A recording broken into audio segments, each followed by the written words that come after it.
তোমাদের মর্নিং শিফটের পরীক্ষা হয়ে গিয়েছে এইসি ইংলিশ। এখন তোমাদের মর্নিং শিফটের প্রশ্নপত্রের অ্যান্সারগুলো নিয়ে আলোচনা করব, অর্থাৎ প্রত্যেকটার সঠিক অ্যান্সার নিয়ে আলোচনা করব, যেটা তোমাদের সেট 1 মর্নিং শিফটের কোয়েশ্চেন আছে।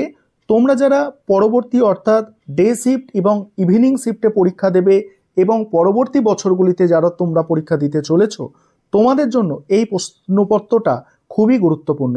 চলো তাহলে এই কোয়েশ্চেন পেপারের সমাধানটা তোমরা দেখে নাও।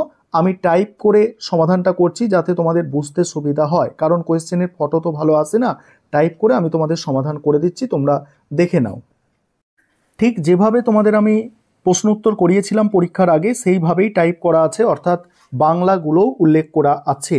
দেখে নাও প্রথম প্রশ্ন কি আছে। Why did Ramarao rent out his bungalow? Ramarao কেন তার বাংলো ভাড়া দিয়েছিল?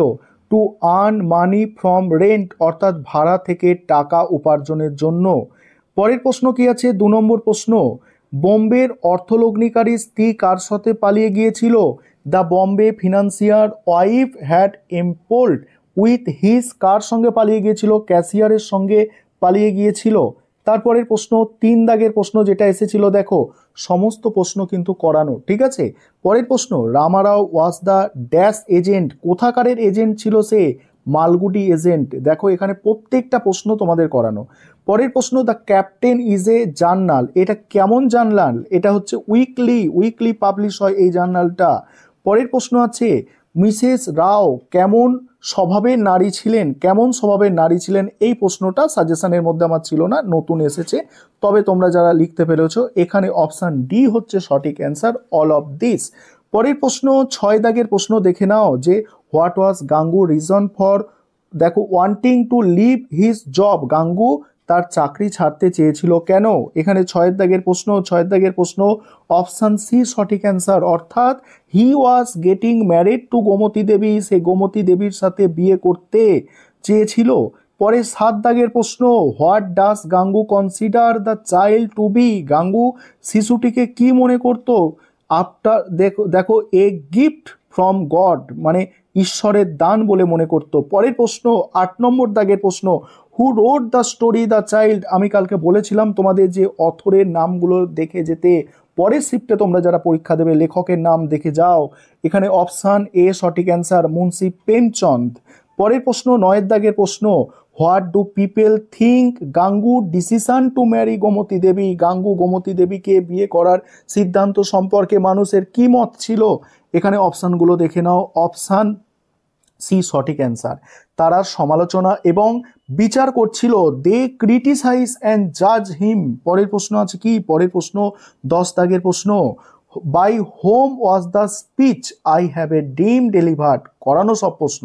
দেখো কে এটা দিয়েছিল? Martin Luther King junior.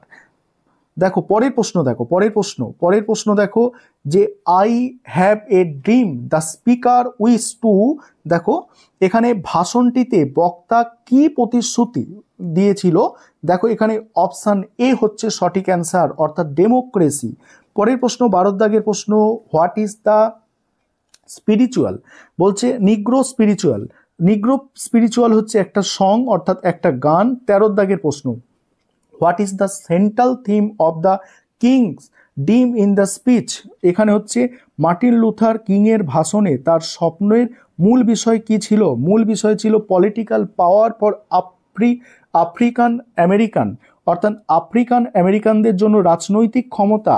পরের প্রশ্ন কি আছে দেখো 14 দাগের প্রশ্ন, who wrote the poem where the mind is without fear, Rabindranath Tagore. আমি এই জন্য কালকে তোমাদের বলেছিলাম যে লেখকের নামগুলো দেখো, হোয়ার the mind is without fear and the head is held, এখানে মানে বাক্যটি কিভাবে সম্পূর্ণ হবে? এখানে দেখো হাই, এখানে হচ্ছে অপশান বি সঠিক অ্যান্সার, অর্থাৎ উচ্চ। পরের প্রশ্ন কি আছে দেখে নাও, পরের প্রশ্ন 16 দাগের প্রশ্ন, which country is being referred to in the poem, অর্থাৎ কোন দেশটির কথা বলা হয়েছে? হোয়ার the mind is without fear, এখানে কোন দেশটির কথা বলা হয়েছে? ইন্ডিয়ার কথা বলা হয়েছে, অর্থাৎ ভারতের কথা বলা হয়েছে। The poet wants word to come from, ঠিক আছে, কবি চান শব্দ আসুক ড্যাশ থেকে, কোথা থেকে? সত্যের গভীর থেকে, অর্থাৎ ডেপথ অফ ট্রুথ, অর্থাৎ সত্যের গভীর থেকে। পরের প্রশ্ন, where the mind is led forward by thee, who is address thee, এগুলো কালকে করিয়েছিলাম আমি। থ্রি মানে কি, গডের কথা এখানে বলা হচ্ছে, ঈশ্বরের কথা বলা হচ্ছে। 19 দাগের প্রশ্ন কি আছে, what is the meaning of the word postern, এটাও করানো শব্দ। পস্ট্রান শব্দের অর্থ হচ্ছে ব্যাক ডোর, পিছনের দরওয়াজা। পরের প্রশ্ন হচ্ছে, what is the meaning of the word nocturnal, nocturnal শব্দের অর্থ, এটাও কালকে করিয়েছিলাম তোমাদের, রাতে ঘটে এমন কিছু, ঠিক আছে, হ্যাপেনিং ইন দ্য নাইট। পরের প্রশ্ন কি আছে দেখো, 21 দাগের প্রশ্ন, হু রোট আফটারওয়ার্ড, দেখো লেখকের নাম পড়েছে, দেখো মানে থমাস হার্ডি লিখেছেন।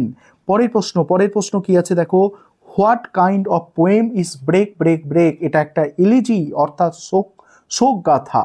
পরের প্রশ্ন হচ্ছে, বাট দ্য টেন্ডার, ঠিক আছে, grace of a day that is will never come back, অর্থাৎ এখানে অপশান হবে এ, মৃত্যু, ঠিক আছে, ডেড। পরের প্রশ্ন ব্রেক ব্রেক থেকে আসছে, break break poet look after fisherman boy playing happily with his friend and feel sad, he feels and because sad, because কারণ কি, অপশান বি, অর্থাৎ অপশান বি সঠিক অ্যান্সার, অর্থাৎ সে তার বন্ধুর মৃত্যুর পর একা হয়ে গেছে, he is alone after his friend death. পরের প্রশ্ন কি আছে, পরের প্রশ্ন আছে দেখো, অর্থাৎ শেষ 25 নম্বরের প্রশ্ন, what is the meaning of the word, দেখো স্টিফলি, এর মানে এই শব্দটার অর্থ কি, এই শব্দটার অর্থ হচ্ছে ম্যাজেস্টিক অর্থাৎ গৌরবময়। এই হচ্ছে তোমাদের প্রশ্নপত্রের সমাধান। যা করিয়েছিলাম তোমাদের বলেছিলাম আমি কাল রাতে যে 80%-এর বেশি প্রশ্ন তোমরা ডাইরেক্ট ওখান থেকে কমন পাবে, দেখো হয়েছে সেটাই।